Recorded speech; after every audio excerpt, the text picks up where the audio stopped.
Yes, family, greetings, greetings. This is Kyle Dixon here with another video with my colleague, esteemed colleague here, Professor David Kelly. How you doing, sir? Doing wonderful. Doing Good, good, wonderful. good. So, family, we want to bring this video in regards to the new year. Happy New Year, 2023. So, this is the first video him and I are doing for the new year, and we want to talk about some things as far as relationships. Relationships are huge, important, especially not just for this year, but just in totality of how we talk about building community, building trust, building systems in regard to upliftment, enhancement, encouragement, advancing in our lives and making things better, hopefully. But there's some definite ideas around how that comes to be, and certain things we may be carrying from previous years into the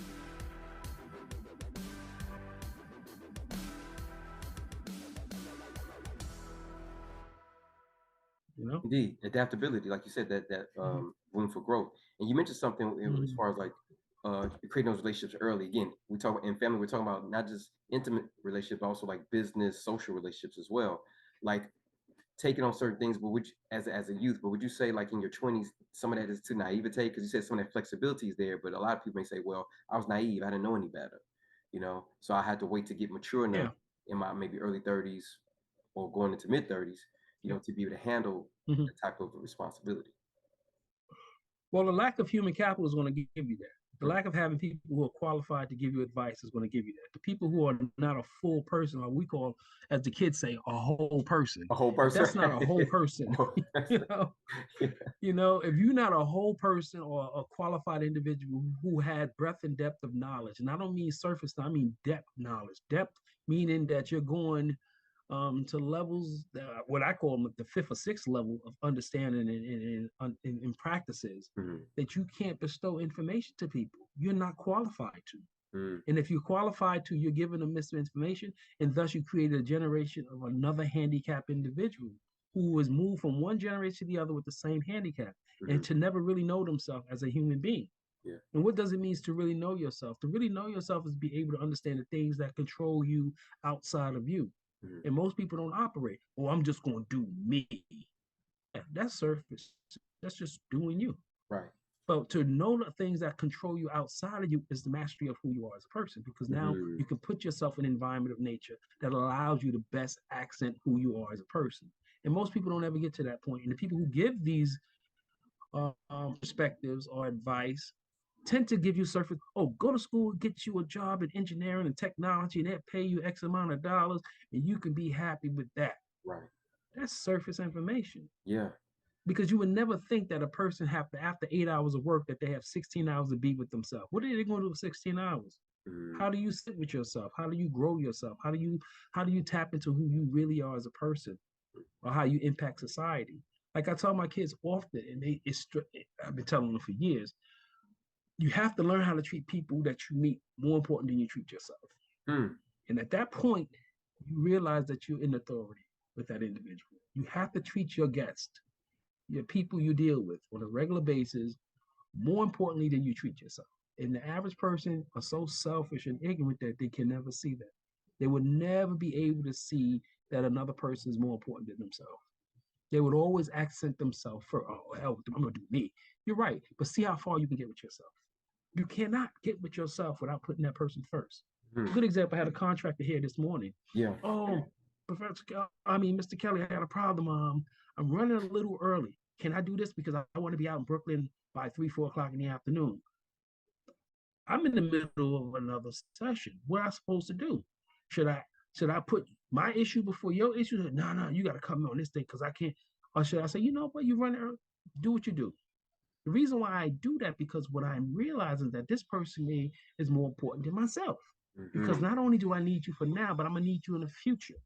And if I show you benevolence and I show you understanding, I learn how to restrain as a person. I learn forbearance. I learn to be able to be objective and to understand the ebbs and flows of individuals, because we go through life learning people. We ain't learning ourselves. We had to learn the energies of other people. That's our existence on this planet. Right. How do you navigate individuals? individuals and energies, individuals, whatever spiritual or whatever that's coming in with. How do you manage that? And if you can't manage that, then you're not in a position of leadership. And a true leader is one who put other people's ideas and theories first. You can never think of yourself as being that person. Because as soon as you start doing so, you will lose. Because nobody's going to ride with somebody who's selfish. Right. And that's the essence of relationship. People get tired of people who put themselves first in relationships. Unless you're a strong person, you can say, you know what, this relationship is going to be a friendship relationship because he's doing him, she's doing her. That's cool, but there ain't no relationship. Right. You know what I'm saying? A real relationship is when you're putting each other's first. It's a constant, let me take care of you. And that's the relationship. Because if this person knows that you're going to take care of them, their whole objective is let me take care of this person too. So a relationship of companionship, and that's what a relationship should look like. Yeah. You know, not to say that it's the answer to all of the questions, Right. but the reality is that you can't come in with handicaps. And if you have handicaps and you have, I mean, a lot of adults deal with this, zero to no insight into regardless of who you are as a person, therefore you won't have problems. Oh, I can't find anybody because you are you have handicaps and you don't even know it. Because your insight blinds you to the fact that you don't know you have problems. You know? That's It is what it is. that's a bar. That's a key right there for Skelly, because that's something I definitely dealt with in regards to those handicaps and having those people around me. I mean, just you know, other people as well in my family and also in the broad community, elders, men and women, to help me realize what my handicaps were and to say, oh, here's something I need to develop that I didn't know I needed to develop because of the people I was around. And that's no diss to the people I was around, but like you said, how can you become aware of those things that you don't know that you need to be aware of that's affecting your life and what you're trying to do? And it's like Exactly. you said, as far as connecting with business people, intimate partner, a woman, those things come up, and you're like, why does this keep coming up, or why is this an issue for me or for her? And you're like, oh, that's something I haven't addressed, or that's something that I've that is a deficiency of mine that I need to pour into and really develop more. So like I 100% agree on that part for sure, especially with But the most leadership as well. people, but most people don't feel a need to change who they are. Mm-hmm. Most people have a purpose for the people that they meet in their life. Like for example, if a person meet a person, it's like a job. You hire the people you need to do the job effectively with the least amount of training and the least amount of supervision. Mm-hmm. That's what we do. People try to do the same thing in their relationship. You trying to hire a partner in your life who's going to share your life with you, and the least amount of work that's need to be done to get this person to function under your behest. Mm-hmm. The key is this: when you get in a relationship, how much is that about that person doing for you?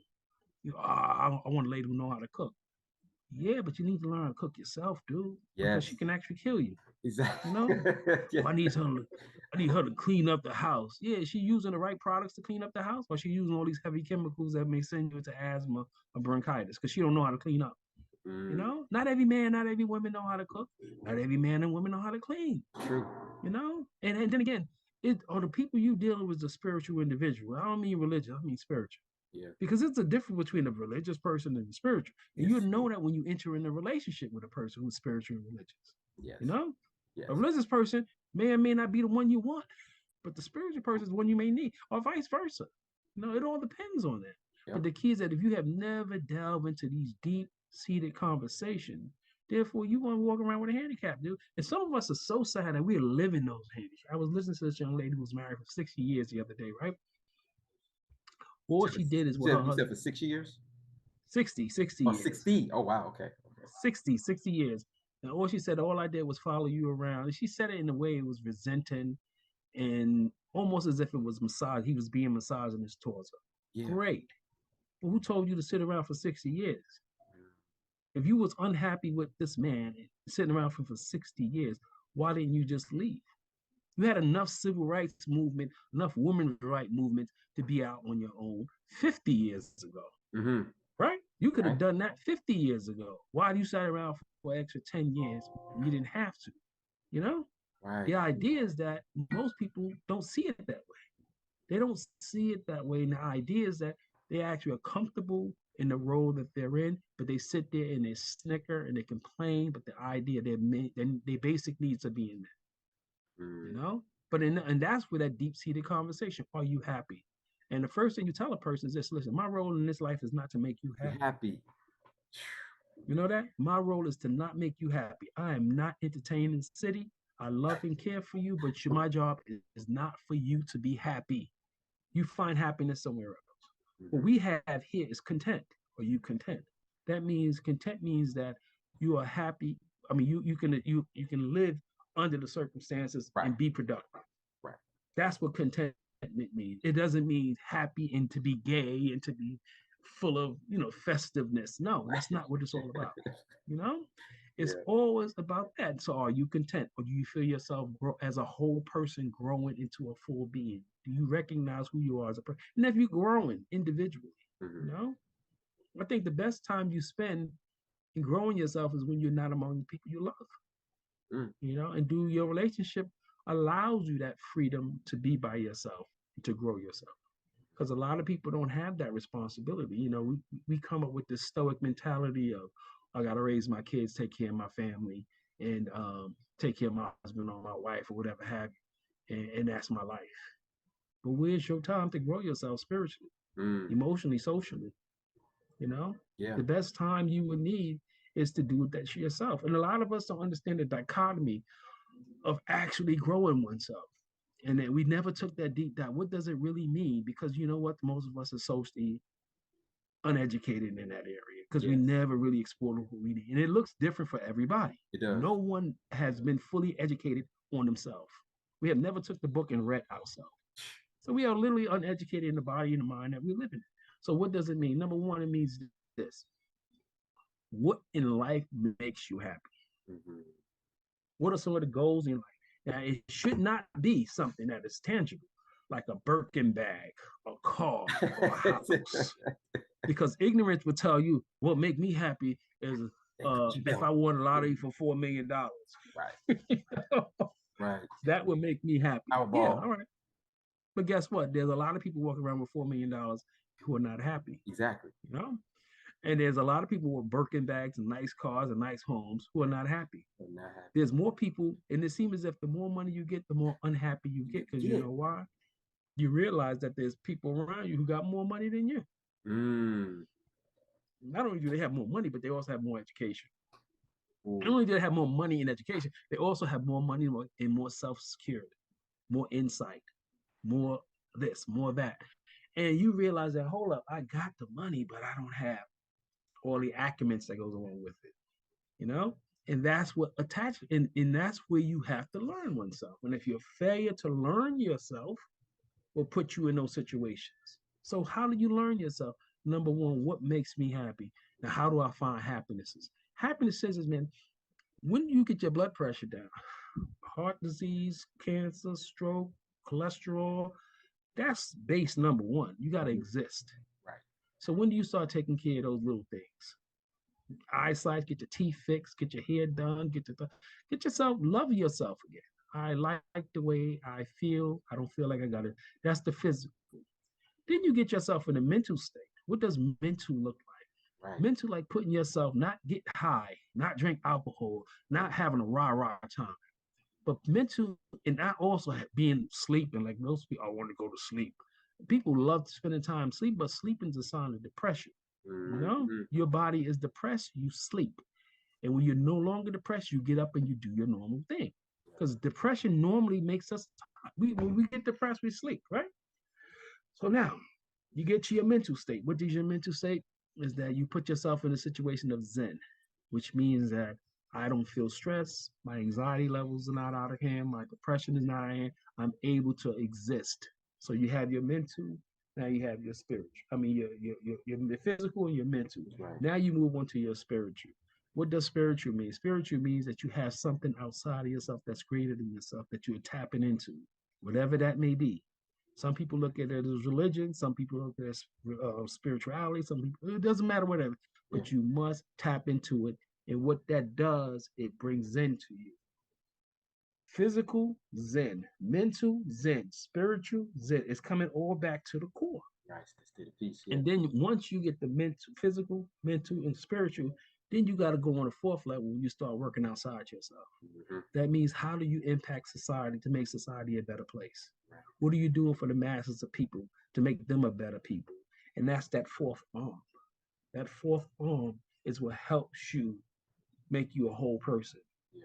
And then you get to the last stage, which is the mastery of that, which means that it becomes a part of you.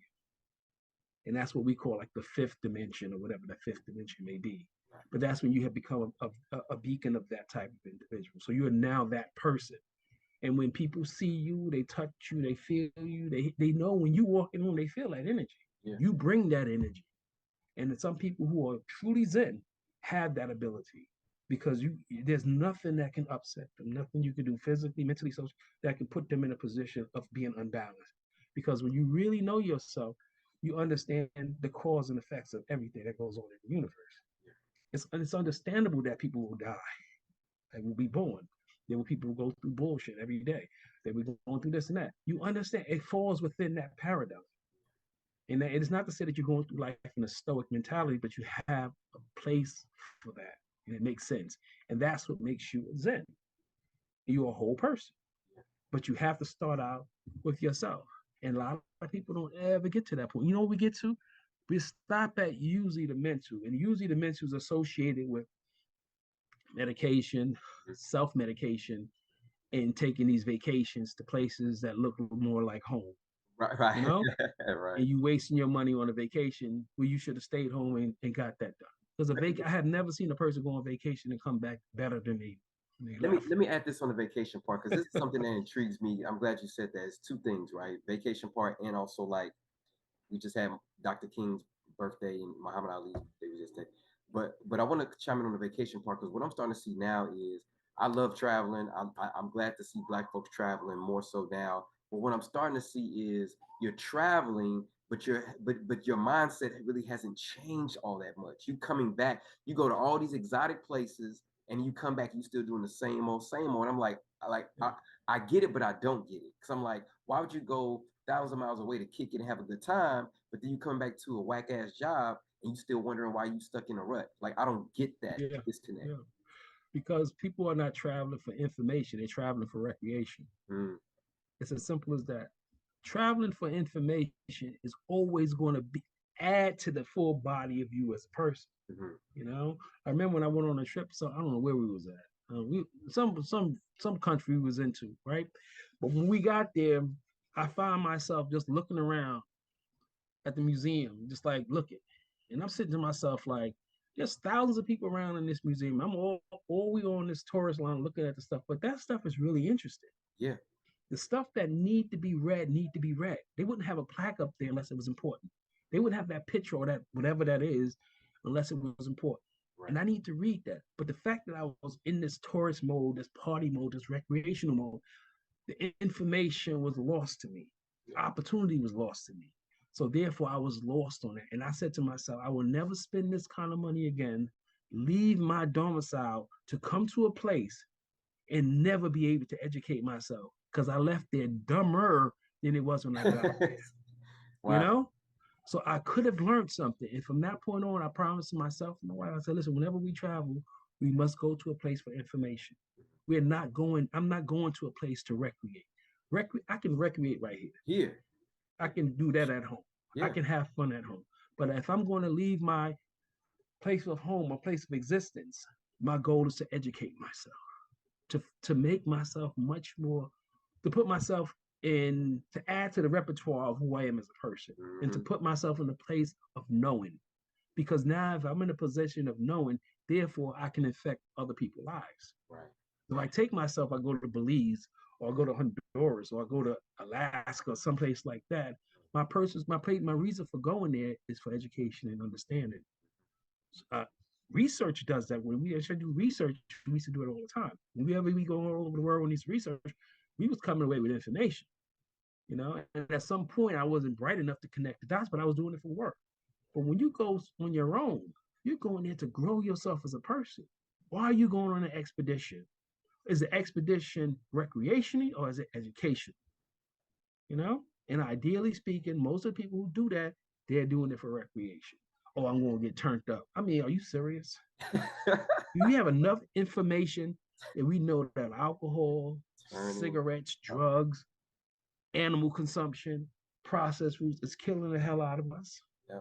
We know that. We have too much information, but most of us are so hard and ignorant to the point where at that point you just have to turn off the conversation. Some people will, like I was saying to my wife was telling me the other day, why don't you give information to people who don't know? Because people who don't know information are pre-contemplative. They're never going to know that they don't know. So why would you educate people who don't know? Mm. They need not be educated. They need not know. Education is stumbled upon.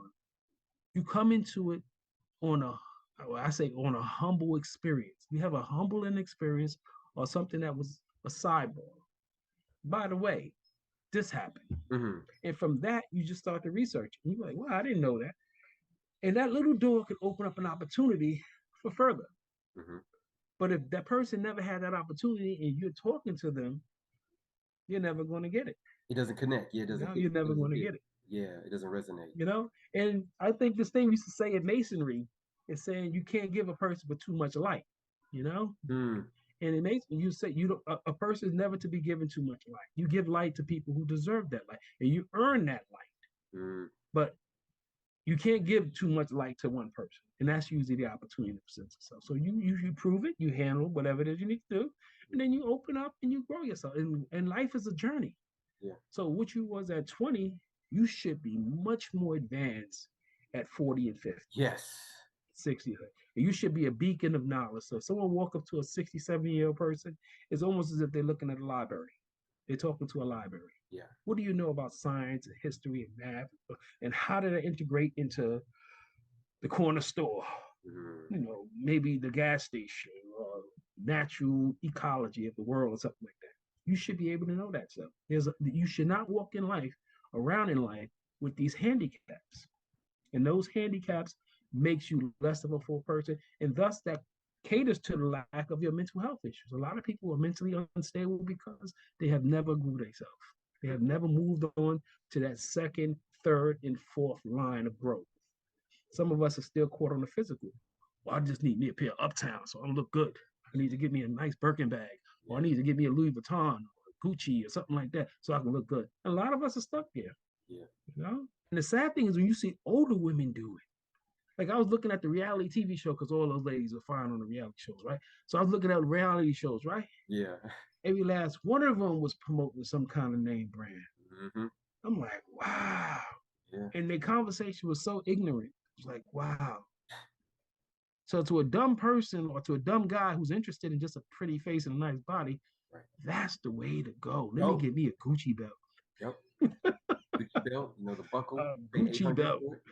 Right. Show it off. But so I wanna chime in on that too because like we talk about the imagery and like having that wisdom and accumulated knowledge, just experience from, like, say, from your adolescence into your early adulthood to your late adulthood, eldership.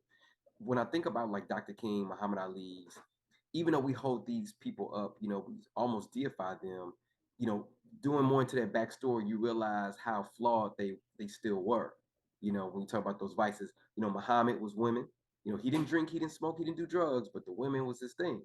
But I like that Muhammad put that out front. Like he wasn't really, he really shied away too much from that. I mean, of course he did because of imagery, but later on in his life, he chose to, say, look, that's one of my vices. Dr. King as well, but I also heard Dr. King, smoke cigarettes too, so, and, but these men, these character developments on one avenue, they're pristine, they hold a high regard to this particular character trait, but then another section of their life, like you said, that development, all of us have to, that's where they Yeah. lack a little bit, you know what I mean? So, Yeah.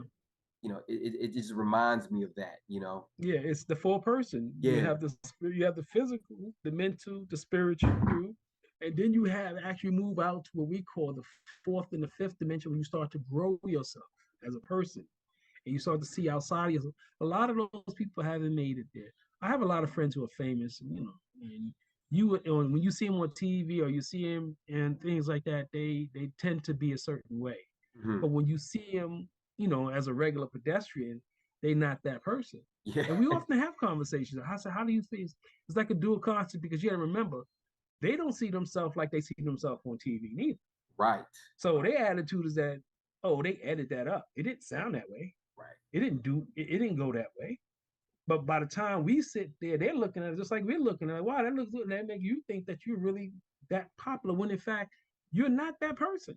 And you only realize that when you know the person. Or like I tell my son all the time when we watch a basketball and football game, I say, yo, when we go to the stadium, watching a basketball game at the arena and watching on TV are two totally different experiences. Totally different. You know, the skill set on TV looks amazing.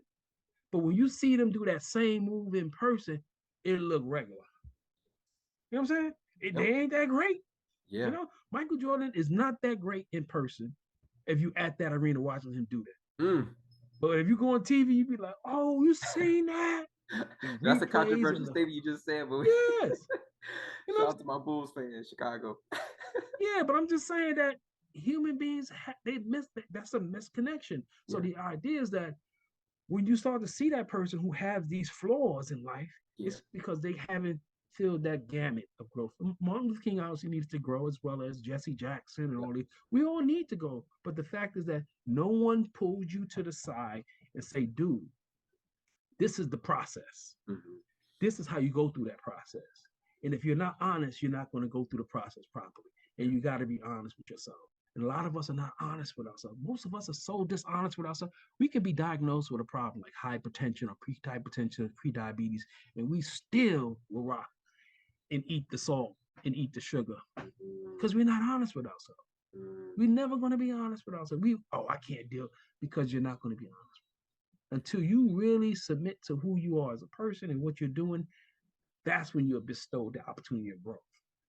But if you're never going to do it, then you're going to sit back and do this all your life, back and forth, until you one day get tired and old. Eventually, that very thing that you were back and forth with will cause you to demise, or cause your demise, excuse me, you know, as a result, just submitting to it, you know? And once you submit to it, you realize that your hypertension had nothing to do with the sugar. The salt had everything to do with the fact that you had a whack job. Yeah, the relationship was trash. Yes. Or whatever it is was this. Because this is a guy who's what they call those people, a person who has that telepathy type of thing.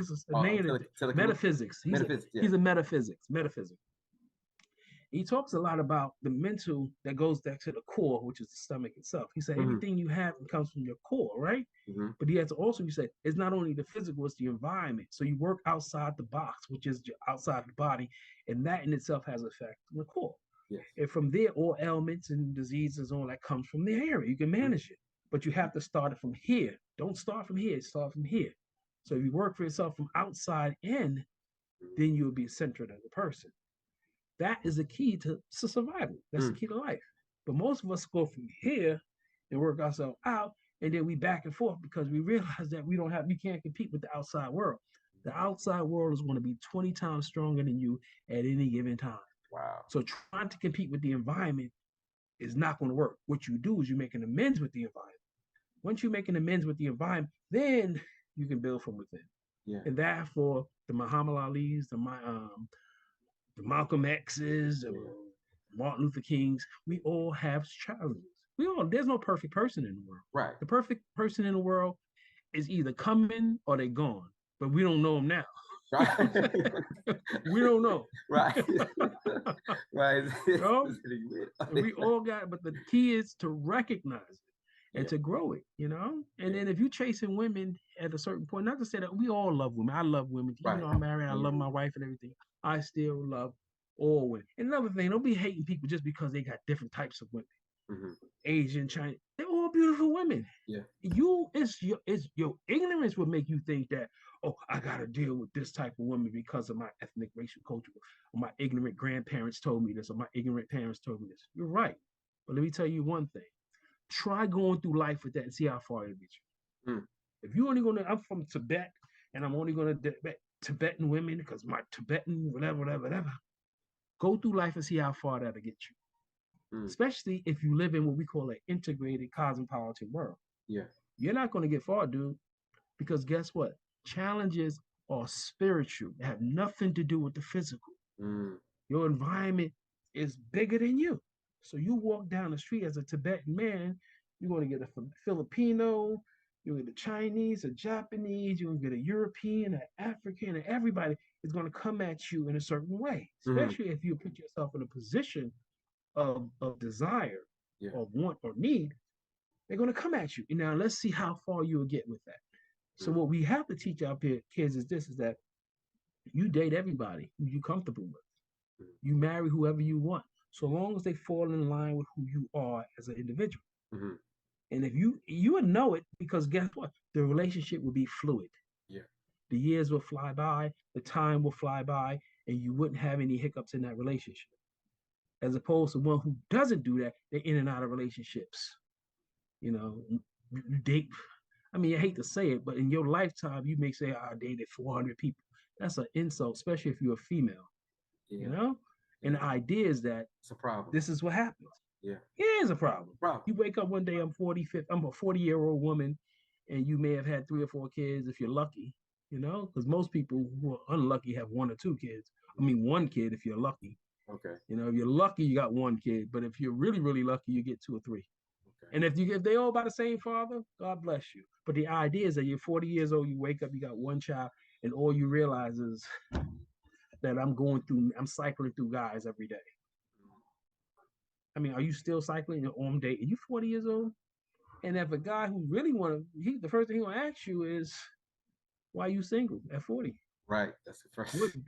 What deficit or lack of insight you have that you have not realized? Mm-hmm. That's a powerful question to answer, because most people can't answer that question. That's a real question. That's a question I had to ask myself. That's what I'm saying. Like we're saying these things, family, but these are questions we've had to ask ourselves. Like I've had to deal with that hard question for myself, and it was tough. It was tough, but it's tough. But it made me better though. It's making me better. Because the fact is that people take themselves way too seriously, and they put themselves before they put the energy of the environment before them. Mm-hmm. You always put your environment ahead of you. You always put the people. If you're dating someone, you put them first. Don't act like, oh, he gonna use me. He gonna abuse me. He gonna do all this stuff to me. You're right. He's gonna use abuse. But what you just demonstrated is the reason why you shouldn't be with the person. Mm. Or what they have demonstrated is the reason. So you leave that relationship. Right. If the person, if they don't know what benevolence looks like, they don't deserve it. So you leave. Exactly. And that's why I tell people, you have to you have your standards. Necessarily not expectations, but you have your standards. And if you see this person is showing attributes of, like I said, not knowing what benevolence is, humility is, that lets you know their lifestyle right there. And then it's your choice to say, do I stick this out? Do I feel like this person has the ability to change that or is willing to change that? And if not, then that's on you to say, okay, I choose to stay or I choose to leave this relationship. You know what I'm saying? Like but most people usually get in a relationship for the lower rung reason of sex. Yeah. Reason of sex and beauty is usually the reason why a person will enter into a relationship, followed by money. Because you can have, the reason why I say sex first is because broke people with no money still have sex. Oh man, they're having sex a lot. Exactly. Like too much. Following that will be people with money, right? So you have people with money is having sex on a regular basis. So that's tier 1 and 2 are still active. Those are the lower way to get into a relationship, Mm-hmm. But the reality is that once you have sex with one person, and when you realize that, my whole goal was to have an orgasm. Once you have your orgasm, what are you going to do now? I want you to get the fuck out. That's what they really want to tell you. Can you please get the fuck out? Because in reality, I don't really want you. I didn't need you for that. Right. When can you bounce? And that's hard for most people to realize that, Yep. And I remember when I was young, thinking about getting married, getting my relationship, I started feeling that way. Like once you get with girl, you want her to get the fuck up out of here. I don't want you like that no more. I want to go. Time to bounce. And that's the reality of relationships, especially men. We feel that way more than female because they see you as a usability. Oh, I like this guy. He may be the next husband for me. And they looking at you. They vet you for a husband. Yeah. You just vetting them for like, yo, I want to get the fuck up out of here. Like, yo, can we do this? Time. Yeah. I'd rather we do this in an environment where it's okay for me to leave, like standing up somewhere. Right. As opposed to me being in your house, having dinner. And I didn't want to do that. You know what I'm saying? Because you meet a person where you meet them. I just met you because I just see like the way you look and I just want to smash and I want to bounce. That's the reality of relationships, but I most understand people don't see that. So if you tell a person, listen, I just want to smash and I want to be out, that's where it's at. you. That's exactly where it's at. Time to bounce. But when you get to a certain point, if you're a responsible quality individual, you have to think about marriage. And if you are not playing your cards right, you can almost miss your blessing by smashing your wife to be and treating her like she was a jump off when in fact she wasn't. Wasn't. That was your wife. That was it. Whew. And your ignorance didn't allow you to sit back and focus on that. So luckily I had people in my life who talked to me about this. I was lucky enough to have the guy who sit down and like, yo, this is the deal. This is how you're gonna rock. You know what I'm saying? You Mm-hmm. can still do whatever you want to do while you're going through that process of trying to grow. But when you get to that point, this is how you gotta operate. And it's embarrassing to be a 30-something-year-old guy still having women all over the place. I mean, come on, are you serious? Right. Right. It's even as being married is tough also, but you're a married man, you got extramarital relationships going on. That's just as bad. That is equally bad because think about it. You're having extramarital relationships. Why? What couldn't you do to prevent yourself from falling into a situation where you have to make a decision between two women or two men? You know what I'm saying it Mm-hmm. took a lot for you to either you came in with that behavior or you never got rid of that behavior. Because the reality is that some people do, you may be a handsome, attractive young lady and you constantly getting attention and you may find somebody you find attractive. That Mm-hmm. happens. Mm-hmm. And you may say, I made a mistake. But there's a lot of mistake going on there because part of your mistake was your desire. I wanted to go into that room. I wanted to go into his office. I wanted to. So you wanted to go in there, but yet you find yourself in there, and then when something happens, your emotions takes over you. We know that your emotions can take over you, but the key is that have you ever put the cards ahead and see all that coming? Right. Like I know if I find a woman attractive, the first thing I do is I try to ignore her. That's my rule. She's attractive and she's my type. The first thing I'm going to do is look the other way. Ideally, because I know if I find her to be attractive, then I'm going to start looking clumsy. I'm going to start saying stupid things that shouldn't be said or doing things that shouldn't be. I learned that early on in life. Women that are attracted, that I find to be attractive, makes me uneasy, Mm-hmm. make me unorthodox. You get what I'm trying to say? Yeah. How do you avoid it? You avoid it by going the other way. Mm-hmm. And once you recognize that skill set, you apply that skill set, and it works. You walk the other way. Right. And eventually, when you see that person again, they tend not to be as attractive as it was when you see them the first time. How did you know that? Someone told you that. Right. They're attractive when you first meet them. See them for the second, third time. The attraction level drops. And somewhere around the fifth or sixth time, if you have to interact with that person, it wouldn't be as much. You know what I'm saying? Yeah. And the worst thing is when, if this is usually what happens, if you find that person to be attractive, you just meet them, right? Right. That energy is a two-way energy. So in essence, they find you equally attractive. Now you're in a situation of a dilemma. Mm-hmm. Wow. And ignorance will tell you, oh, we're gonna rock on this. Right. Oh yeah, she knew. And your ignorance will have you like, yeah, now you sitting here talking, oh, yeah, yeah, yeah, all right. You're having this conversation, and that brings you right into the line where you need to be. Because no one told you that when you find someone that you're attracted to, you have to immediately go the other way. Mm-hmm. And if you don't go the other way, you're gonna have a problem. And it's usually the first day that's caused a problem. That's when you start exchanging numbers and taking pictures and this other stuff. And then you fail to realize that, oh my God, what the hell am I doing? Right. You know what I'm saying? If you have to work with that person, you have to see him, wait, get that, as you call it, a moratorium period. Mm-hmm. 3 or 4 days of interaction with other people, their attraction level drops. So you see it among women tend to do it because women change their hair, they change their makeup, Mm-hmm. they change their clothes, and they don't look the same with every outfit. Right. So that True. can help you in quelling your feelings for that individual. It helps brings you back into control because you lost control temporarily. But the key is that you always tell a lady also, you never tell a young lady that you find them to be attractive or you think they're beautiful. You're never to tell a young lady that if you don't want that kind of smoke to come from that. Mm-hmm. And most people, you know, especially if you're married, you don't need that. So there's some skill sets that most people must acquire, impart Yeah, true. to prevent them from doing what they do. True. And most people, and the average person say, nah, I'm going all out. Yeah, look, we see those So people. YOLO, only We see live those once. people. Yeah, they got 5 baby mamas. Oh man. You're 50 years old, in and out of relationships, Well, divorce. well, like you talked about before, and I think Tracy Morgan, I read his book, the comedian. He said, one thing that always stuck out about me in the book is when you have a depressed people, food and sex is the prime things that they run to. Yes, Yeah, you food and know, sex, man. and you realize that you may have your partner may not be on the level that you want them to be, but that's your job. How do you get your partner to be on that level that you want them to be? Communicate. I expected more of you, young lady, when you wore that wig. The wig that you wore, it was lopsided, or the lace front, or it could be something. You teach her how to wear a better wig. Right. Or no wigs at all. How about that? Or you tell him, listen, buddy, I didn't like the fact that your stomach was hanging out over your pants. Teach him how to dress for the guy with the big stomach. Right.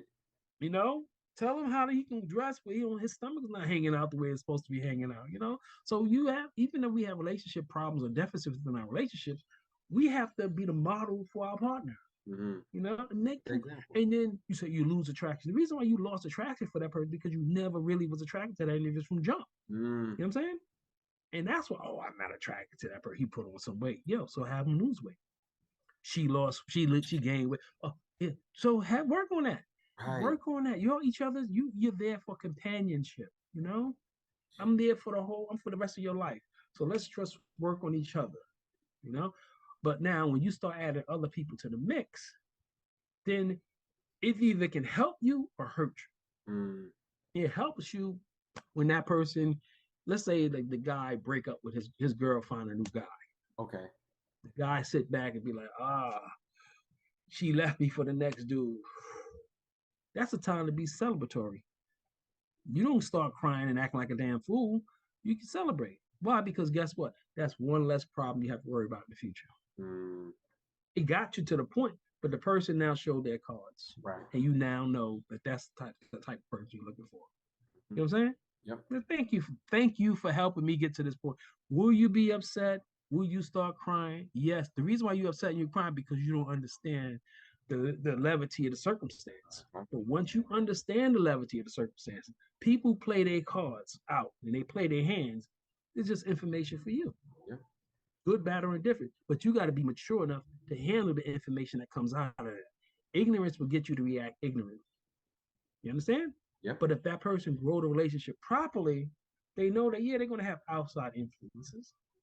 I remember when I got married earlier, we used to talk about stuff like this on a regular basis. Mm-hmm. To have this conversation right now sounds very adolescent of us. We would never have this conversation. This conversation is so behind us is that we expect you to behave in a certain way. I have a beautiful wife. I think she's beautiful for the rest of my life. I hope she's going to be beautiful. But the idea is that what you see in your wife and what you see in other women are never to be the same. You're pretty, you're attractive, you get a nice body, but that's not enough. That's right. That's not enough. Not enough. That's not enough. Because you need to go to like a brothel. You ever been to the brothel before? I know what you're talking You about. ever go to the brothel? I've never been to the brothel. Yeah, but I know what you're talking about. I know what a brothel is. A brothel is the best way to handle retardedness in beauty and behavior, because you go to a brothel, the ladies there are all 10s. Everybody is a 10, or race or color. So if you have any issues with beautiful women, try that. And they talk well, they treat you right. The more money you spend, the better you get. You know what I'm saying? And if you go on the street and you see something like that, then you gotta do some. It's almost a mystery trying to figure out the lady on the street. Yeah. When you can just pay a couple of dollars and get everything you need. You know what I'm saying? Yeah. This is the information. And the lady on the street is for advertisement. Oh, I want people to look at me. She want to look good on the street. That's great. We looked at you, but we ain't gonna talk to you. Right. We ain't gonna try to wife you. We ain't gonna try to invest in you in the future. And in this day and age with these young kids I deal with, my young students, they don't even have sex with these women. Mm. I said, what are you doing? He said, I have the partners that we hook up with, but we ain't doing that no more. They want relationships. We ain't doing that. Wow. So she spent all this money on her Uggs, or her beautiful hair, her nice Gucci, and for nobody to talk to her. Makeup is expensive. Yeah. Hair, eyeliners, and weaves, and all that stuff is Mhm. expensive, Yes. Yeah. and nobody's trying to wake you for that. It's crazy, man. Let me stop talking like that, man. No, That's it's disrespect. no, man. It's just the social, like you said, social dynamics, man. Like you said, it's all like just for show advertising. This whole IG, TikTok thing. It's like you're doing this to get attention, and you get attention, but it doesn't go any further than that. It's just this very Yeah. surface level of interaction, of developing social behaviors and advancement, Hmm. man. It's a trip, and that's why I want us to have this talk because Yeah. it's like the whole value thing. I don't think, to be You know, honest with you, I don't think that young women are getting directives from the right people. I think a I young woman agree. needs I to get her both directives young men from and young women, they both not getting some yeah, crazy advice. Like, yeah. But I think young women is not getting their directive from people who need to be steering them correctly, because the idea is that all women don't want the same thing. true. And we all think that all women want the same thing, but they don't. They actually want different things under different circumstances. You're right. So based on the stuff that you want in life, and then again, some of them don't even know what the hell they want. Once. That's a large majority, right? So based on where you may be at, you need to have someone bring you in line with that. And that may take a couple of years to do, Because a lot of people say, oh, I want to look good. I want to make sure my body look good. For what purpose? Right. That's What great. is the But for purpose for what? you having your body going to the gym and doing 1,000 squats a day? What is the purpose for? Oh, so my butt can look better, my back, my thighs can look good. You're right, right? So now that you got a nice butt and nice thighs, what is the purpose? Oh, just to make me feel good. Okay. Why does it make you feel good? Right. Because you now think that your body look better than the next girl? Or are you healthy? Because healthiness don't require a big butt and big thighs. Healthiness requires lower cholesterol, heart rate, diabetes. That's what healthy looks like. Mm. Your ability to breathe at night without having sleep apnea or something like that, Right. That's what healthy looks like. But the idea is that you want to get a nice thighs and behind and all the other stuff to compete the sister Mm. or the other girl, to get the guy, when in fact it's not about Nope. that, you know? Nope. Oh my gosh. But my, Yeah. my daughter don't want to talk to me no more, because I've been talking to my daughter since she was 8, 9 years old about stuff like this. She's just like, She's like Dad, I don't. perturbed. She perturbed. She like, Dad, I want to hear what you got to I say. heard enough of it. I'm just. I know exactly where you coming from, dude. She's like, that's But you it know, works itself out, buddy. it does. Because like you said, it's gonna like I did with my parents. Like I heard up to a point, let me live my life, and I came right back to it. Came right back to it. It's just like, okay. Yeah. But you're right, because most of the thing that you find yourself, I talked a lot to my parents in my prayers and stuff like that.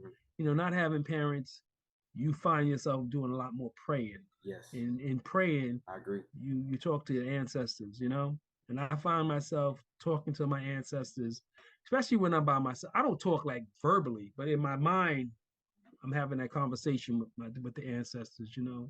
And as I get older, I look for quiet time to speak to the ancestors. I look for that quiet time. So let's say, for example, if I'm putting together a project, I'm doing a cabinet, right? I'm putting together some cabinets, or I'm connecting some pipes or something, something that's small, that doesn't require, it's not a requirement, it's just something I need Not a to lot of thought. do Yeah, just for myself to make it's sure. just yeah. Yeah, just something to do. And I may make 3 or 4 steps back to the tool chest or to the cabinet. I'm walking back, and I may do it in the afternoon when I got some free time and no one else around. That is my best time. That is that time. Most people don't. I don't tell nobody this, but when I'm wherever, I could be a base, I could be anywhere. I'm construction site, wherever you may be. You look for those times to talk to your ancestors, talk to your mom, talk to your dad, talk to God, talk to whoever. But you're talking and you're getting work done.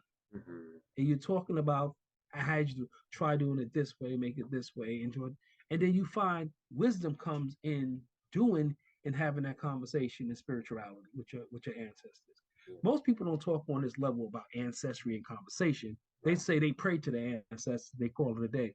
But having a conversation, a relationship, and guidance, it's like something that's always with you because you're always in that mode, you know? And in doing so, I do, at least I know I do. I find myself looking for time like that. So I'm going shopping, I'm going to do this with the kids, I'm going to do that. Oh, great, go ahead. Go do what you do. I got a project to do right here. I'm in the basement. I'm gonna do this project right here. Or I'm upstairs. I'm gonna do this project over here in the office. I'm gonna be in a lab or something like that. Right? Right. That's a time for me to sit back and talk and get my work done. Quiet, as we say in Alpha, quiet moments bring me a delightful treat. Mm.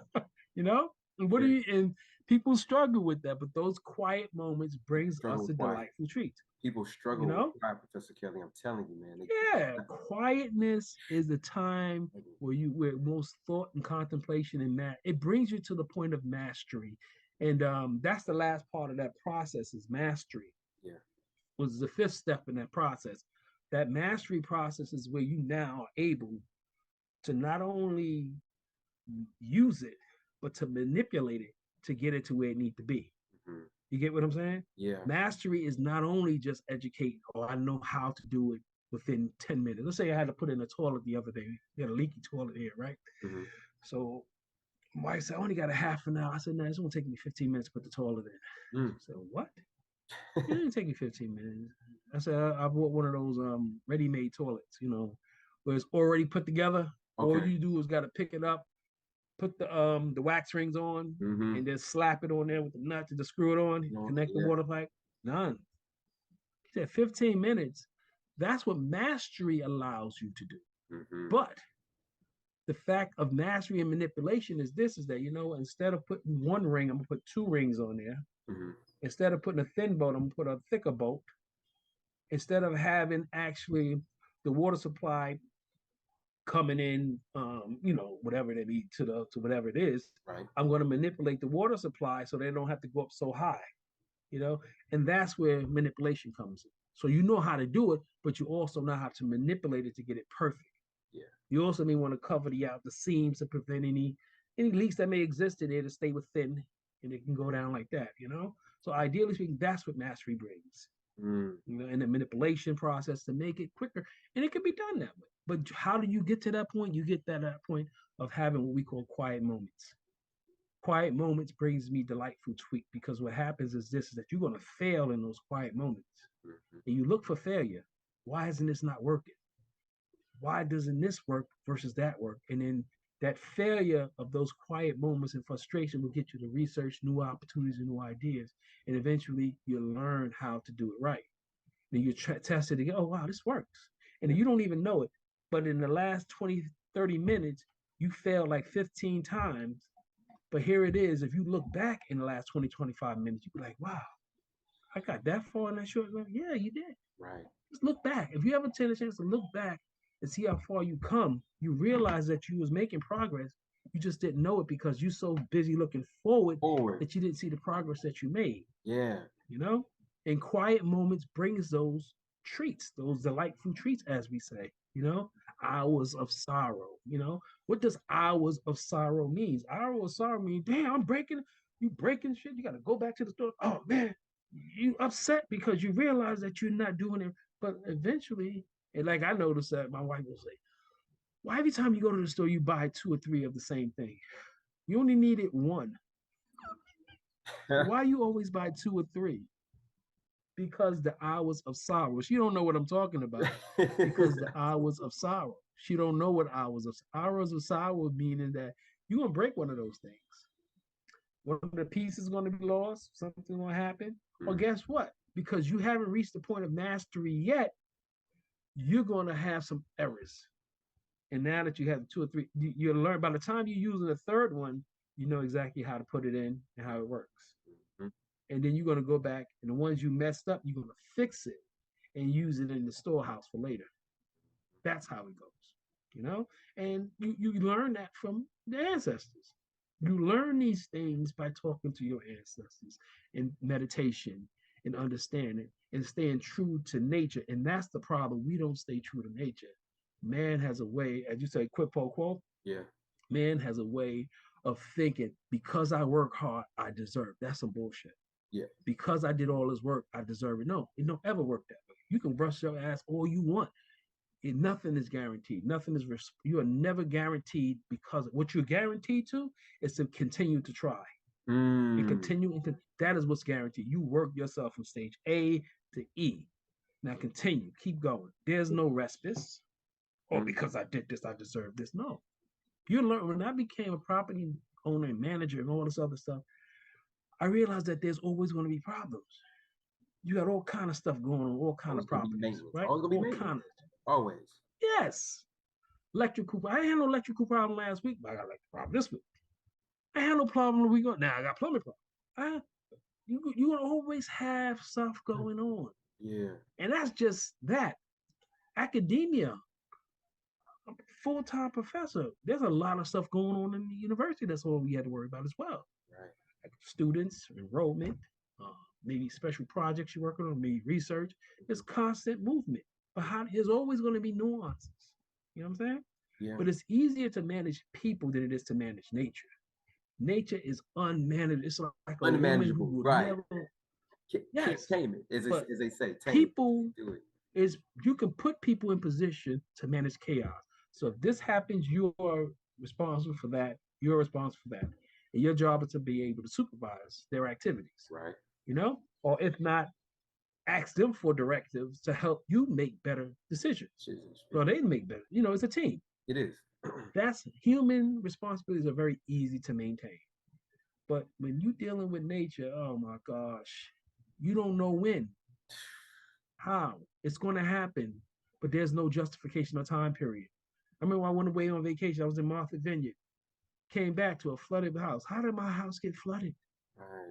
How did my house get flooded? And that wasn't on the weather report. Right. Right. That wasn't on the forecast. You know what I'm saying? Like, You know, that happened.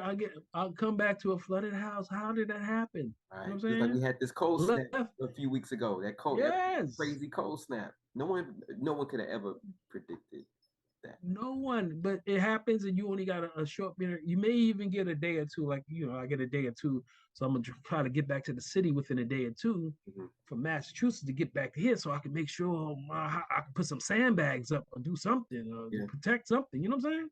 Yeah. You know, but nature is that way. But once you understand her, you're better at working with her because you know she's going to be unpredictable. So and that's another thing. She serves you better when you're able to know that she's unpredictable. She's always going to be untamable. Mm. She's always going to be that way. So if you know she's going to always be that way, what you do is you put up safeguards. And that's why I tell my wife I buy three of one thing. I buy three because I know nature will always play me for the fool that I am because I did not play defense. You know what I'm saying? Yeah. She would do it. And I remember one time I was laying down one time, all of a sudden you hear a leak. I'm like, the ceiling is leaking. When did that happen? Yeah. It was perfectly fine. When did that happen? You know? And it happened in the middle of a winter. Who fixed a roof in the winter? Nobody. Nobody. So you had to sit there for 3 months with this and pray that nature does not rain in December, January, and February because you can't do anything until like March or April anyway. So you gotta wait. Put a bucket underneath there. Put a bucket.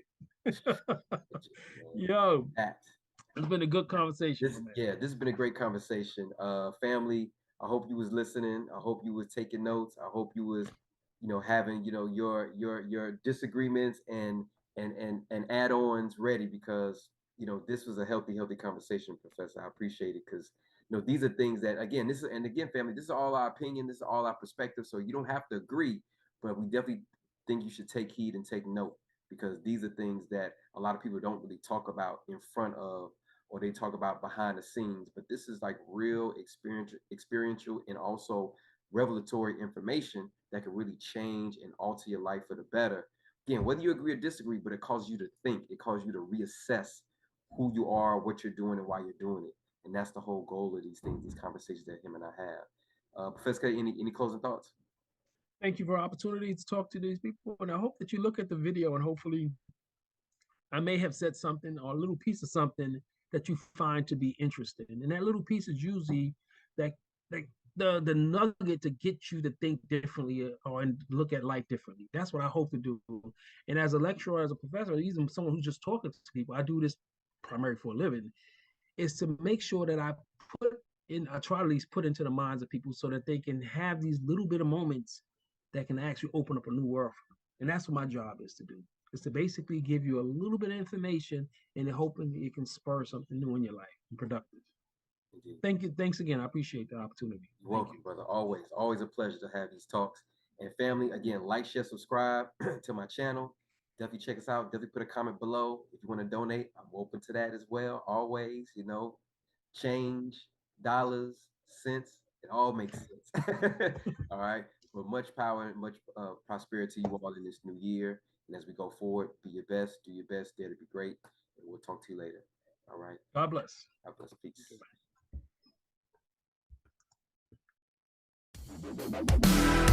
Okay,